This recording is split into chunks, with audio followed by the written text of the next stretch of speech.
বাংলায় বহু নির্বাচনের ক্ষেত্রে আমাদের কবি পরিচিতি সালগুলো মুখস্থ করতে হয়। দেখো, আমি যদি শুধুমাত্র রবীন্দ্রনাথ ঠাকুরের সালগুলো মুখস্থ করি, ওনার জন্মসাল ইংরেজিতে একটা, বাংলাতে একটা, ওনার মৃত্যুসাল ইংরেজিতে একটা, বাংলাতে একটা, টোটাল 1 2 3 4, আমাদের কিন্তু 4টা সাল মুখস্থ করতে হচ্ছে। কিন্তু আমরা যদি একটা ছোট্ট ট্রিক্স ইউজ করি, আমরা শুধুমাত্র 2টা সাল শিখেই বাকি 2টা আমরা বের করে ফেলতে পারবো। কীভাবে?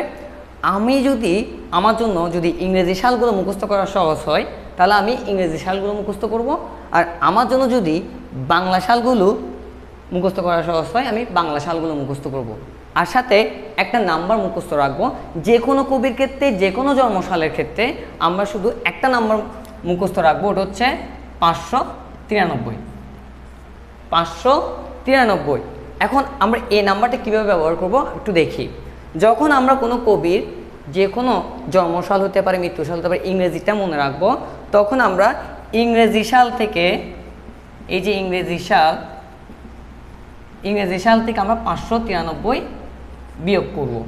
আর যখনই আমরা বাংলা সালগুলো মুখস্থ রাখবো, তখন বাংলা সালের ক্ষেত্রে বাংলা সাল যোগ 593। চলো আমরা একটা করে দেখি। রবীন্দ্রনাথের ক্ষেত্রে জন্মসাল কত? 1861। তাহলে আমরা যেহেতু আমরা ইংরেজিটা মনে রাখলাম, সেহেতু আমরা 1861 থেকে 593 কী করব? বিয়োগ করব। বিয়োগ করলে কি হয়? এখানে আসে 8, এখানে আসে 6, আর এখানে হচ্ছে 1268। দেখি তো মিলছে কিনা। এই দেখো আমাদের 1268।